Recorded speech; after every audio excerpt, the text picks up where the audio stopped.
Hi. I've started a new series geared towards actors that gives an in-depth look at crafting challenging material into a performance.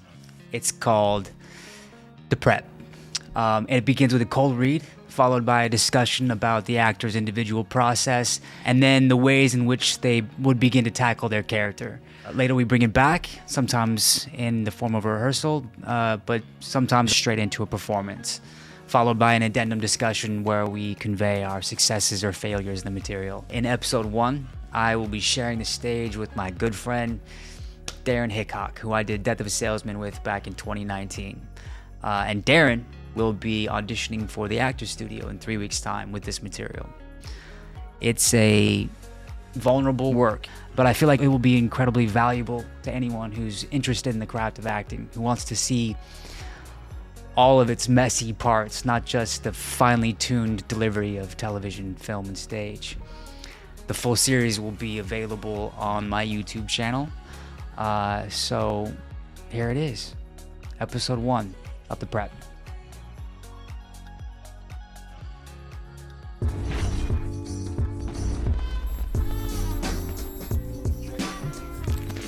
Tapping, tap, tap, tap. Kill you. I'm gonna kill you, man.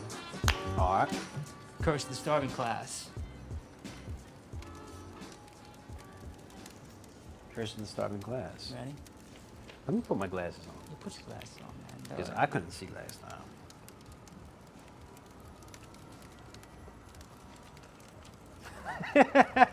Alright.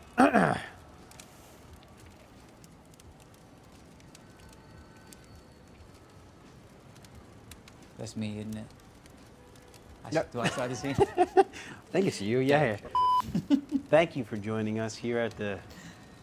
Never mind. Yeah. What is this? No, okay, here we Do go. you want to talk about it first or no? I thought about it, but I thought maybe we talk about it afterwards. I kind of want to, let's just You just want to go into it? let it flow. Alright. Because you know, this is always awkward, this beginning phase for me. Anyone watching, this is very awkward. Cold reads are awkward in general. We've never read this. This is our first time reading. This is The Curse of a Starving Class by Sam Shepard in preparation for Actors Studio. The Actors Studio. Audition. Your audition. Yeah. Yeah. It took me 5 years to get Yeah. this, and But they're not accepting submissions anymore. no, They're 5 not. years. Yeah. Let's do it. Let's do it. Okay. They're gonna kill you. Who's gonna kill me? Sorry, it's not right. We're gonna really do it. Everybody this has time. their own process, Yeah. really. Is what it comes down to. They're gonna kill you. Who's gonna kill me? What are you talking about? No one's gonna kill me. I couldn't get the money. What money? Ellis, So what? you owe it to him. Oh, to who? I don't remember anything. All that's over with now. No, it's not. It's still there. Maybe you changed, but you still owe them. I can't remember. I mean, I must have borrowed it for some of the car payment, but I can't remember it. They remember it. So I'll get it to them. It's not that drastic. How? Ellis has the house and everything now. How does he have the house? This house is my house. You signed it over. I never signed anything. You were drunk. Shut up. How you gonna pay them? I could sell the land. It's foreign land. Guys run off to Mexico. What guy? Taylor, the lawyer friend of Mom's. Same guy? Same guy. Ripped us all off. This ain't right. I was on a whole new track. I was getting right up on top of it all. You gotta get it worked out so you can. I was ready for a whole new attack. I mean, this ain't right. They moved in on us like a creeping disease. We didn't even notice. Man, I just built a whole new door and everything. I washed the laundry. I cleaned yard jokes. I started over. You better run. Run? What do you mean run? I can't run. Take the pack and get out of here. I can't run out on everything. Why not? Because this is where I settled down. This is where the line ended, right here. I migrated to this spot. I got nowhere to go to. This is it. Take the Packard.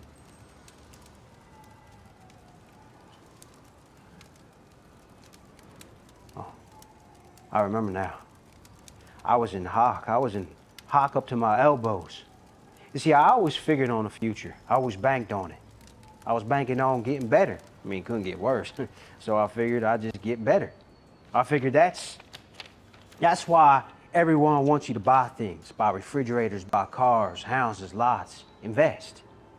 I mean, they wouldn't be so generous if they didn't figure you had it coming in. At some point, it had to be coming in. So I went along with it. Why not borrow if you know it's coming in? Why not make a touch here and there? I mean, they all want you to borrow anyhow. Banks, car lots, investors. The whole thing is geared to invisible money. You never hear the sound of change anymore. I mean, it's all plastic shuffling back and forth. It's on everybody's heads. So I figured if that's the case, why not take advantage of it? Why not go into debt for a few grand if all it is numbers?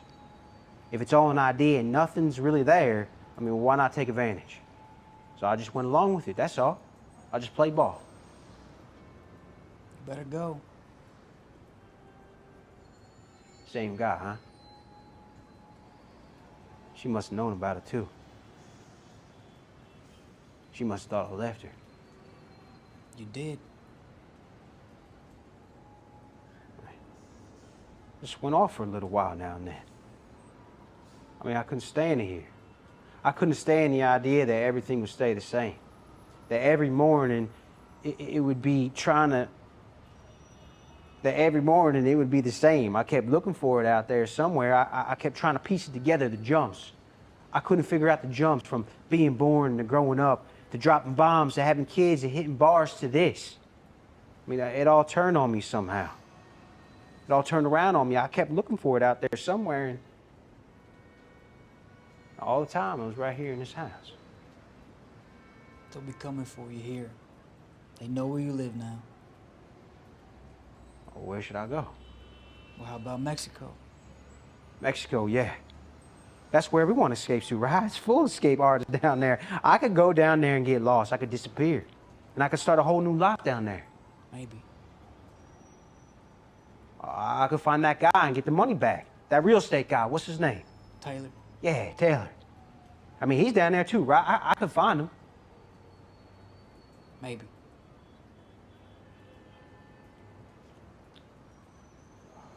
I can't believe she knew and still went off with him. She must have thought I was dead or something. She must have thought I was never coming back. First read. Curse of the Starving Class. All right, man. So, I think it's obvious. It's a little choppy. It's a little Just a little choppy. Unknown waters. Little unknown waters. So the whole purpose of this whole exercise, this whole thing, I think, one is to illuminate a bit of the process, to see something from its beginning stages to where it potentially could go, and reveal a very vulnerable part of I feel an actor's journey, which is the early phases that suck. I mean, yeah. And cold reads are, like, I feel like different for everybody. So I think first question for you is, what goes through your head? I'll try to be specific with this piece in particular, because I think it's different with every piece. But, like, as we're reading, what is going through your head? Are you thinking about performance? Are you thinking about the accent, the research into the character, the family life, what's going on in your mind with this piece right from the jump? Oh, God, dude. I'm so bad at explaining this. So am I. I'm bad at even asking the question. Yeah, I'm terrible. It's instinctual a lot of times. Yeah, I mean, for me, it's just like, okay, so I've obviously read this maybe once or twice before we did this, in full transparency. Yeah, and then I go about, I highlight my lines, and then we just go for, this was our first read together, so I just have fun with it. I don't really overthink it. You know, I'm not thinking of anything just yet. I'm just kind of just reading it and just kind of flowing with it. And then eventually, when it's time to really start breaking down the character and asking the whys and why nots and what's his motivation and what are the stakes, as we've always talked about, then it really starts to come along. And then that's when, you know, a performance starts to kind of come. But now it's just, I think, us just kind of having fun. Yeah. I don't know. A lot of times actors don't necessarily talk about their process Yeah. together. I'm one of them. I'm one of them too. I read it, I do my thing, I let things marinate, I show up on the day with my preparation, and I see what the other actor brings. It's a little bit different. So initially, I'm reading this, first of all, Curse of the Starving Class. That's, it's in the name. It's also Sam Shepard, who is known for his family tragedies. Yeah. And this is one of them. And they carry over this similar things, basically getting beat down by society, the world, the man, and essentially the mistakes that can cost you your life and everything you built, right? So that's kind of what this guy's going through. Yeah. And right now we're taking some liberties with the script. I'm technically your son. We're gonna play this as brothers. Yeah, So that- yeah. They that give you changes the kind of dynamic a little bit. creative liberty to kind of interpret the scene in a way that you feel. And Yeah. well, I just always wanted to just play your brother. I mean, That's the whole thing of this. We I'm did like- Death of a Salesman together. Well, In 2019. Oh, that's how we played- met. Yeah, Yeah. that- 2019. Right.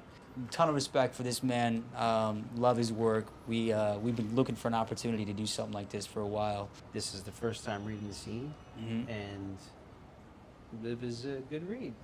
It was a terrible read, It's but that's the terrible whole point. That's the whole point, is the to, whole to point. see the evolution. And that's why we're doing this, so and you can see the process. Absolutely. Yeah. I'm a terrible cold reader, I feel like. Sometimes if something, the instinct hits me, and it just feels very natural, I can start bringing a little flair to it. I can bring some personality. But a lot of times I'm trying to hear what you're saying, sort of take in the relationships a little bit. I don't think there's any reason for cold reads, ever. That's my personal Yeah, opinion. fair enough. If I was asked to do a cold read during an That's audition, interesting. I'll say no. to be Oh, honest. audition, Oh, I yeah, agree. I'll absolutely say no. Cold reads, in my opinion, have nothing to do with acting. No. Some actors are good readers, no doubt. But Which I'm tho- not. But a lot of times I've noticed that the actors that have a good read, they have a hard time with remaining in the moment and staying present and allowing the scene to evolve, right? You hit it out of the park, right out of the gate. You want to recreate that moment, but that's not what we're trying to do. We're not trying to recreate a good read, right? We're trying to build a relationship. Let's just go back and take Death of a Salesman, for instance. I mean, how long did we do that for? 5 months, 6 months? Yeah, 5 months. Yeah. I was still finding things. I'm still finding them Still now. finding things. That's Still- the genius of, Arthur Miller, which Yeah. you know, but then you do the play and you put two and two together. You're like, oh, Yeah. how did he think? I'll wake up sometimes in the middle of the night, not in the middle of the night, but in the morning. I have woken up and I'm like, shit, that was it. That was what I was trying to do there. It like haunts you, Yeah, no, absolutely. But I love that feeling. Oh, plane. Oh, no, it's a helicopter. No. I love that feeling. I do too. And I had that recently when I did Sweat in Sweat. 2021. Right. Renata Just Sweat. That was a play that you wanted to do. Yeah, it's a play I seen Right, in that's- 2017 on Broadway.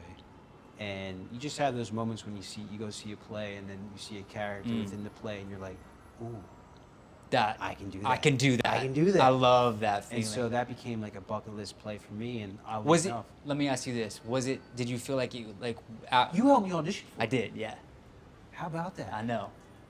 You came over right before you went in, and Yeah. you were kind of thinking, maybe I'll do this, maybe I won't. I don't know. I didn't We'll even see." have an audition. I just went.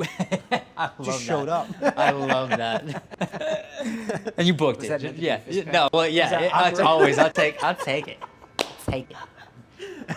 But yeah, I didn't have an audition, and I said, Bobby, I want to put this up. And Yeah. we ran it, and I'm like, I'm gonna head over there. Yeah. And Let me ask you this: Did you feel like you were biting off as you were in the rehearsal process? Because this sometimes happened to me when I see something, I'm like, ooh, yeah, I want to tackle that. Burn This, for example, for me was one. yeah, no, well, with that play, not really. Such a because cocky son of a bitch. No, no, No problem. But no, like even when I did Death of a Salesman, I did Yeah. feel that. Yeah, Yeah. sometimes. But you look at anything like, For Howard, written with by- Howard. Stanley was Yeah, Stanley was Ca- fun. cake. Yeah. Stanley was cake. Stanley was cake. Howard, yeah. 'cause Darrin played 2 roles in Death of a Salesman. Yeah. It was fun. And but anything written by Eugene O'Neill scares the Yeah. anything of me. That's something where Same. I don't think I'd be able to sleep if I took something on like that. But Right. Let's turn the focus back to sorry, we specifically got lost for a second. looking at Curse of the Starving Class. This is Sam Shepard. Sam Shepard is known for his family tragedies. This is one of the family tragedies. As you're reading this, as we're doing a cold read, what strikes you as something that scares you? Two things from the character's perspective and from Darrin's perspective in tackling the material. So, one specific moment for Darrin, because I'm such a mama's boy, and are you a mama's boy? It's 100%. 100%, yeah. So, and Love you, Mom. he says a line, says, I just went off for a little while now and then, and I couldn't stand it here. I couldn't stand the idea that everything would stay the same. Every morning it would be the same. I kept looking for it out there somewhere, and I kept trying to piece it together. And I'm from a small town of Cape May, New Jersey, and I remember just as a kid just wanting to get out, wanting to find something new, something different. And that was one of the reasons why I moved to New York at such an early age, because I needed to find a place to grow as myself. And so when I read that, I was like, wow, you know, that resonated with Darrin. Yeah. And then if you look back, like, you know, and he says, you know, the jumps, I couldn't figure out the jumps from being born to growing up, to dropping bombs, to having kids, to hitting bars, to this.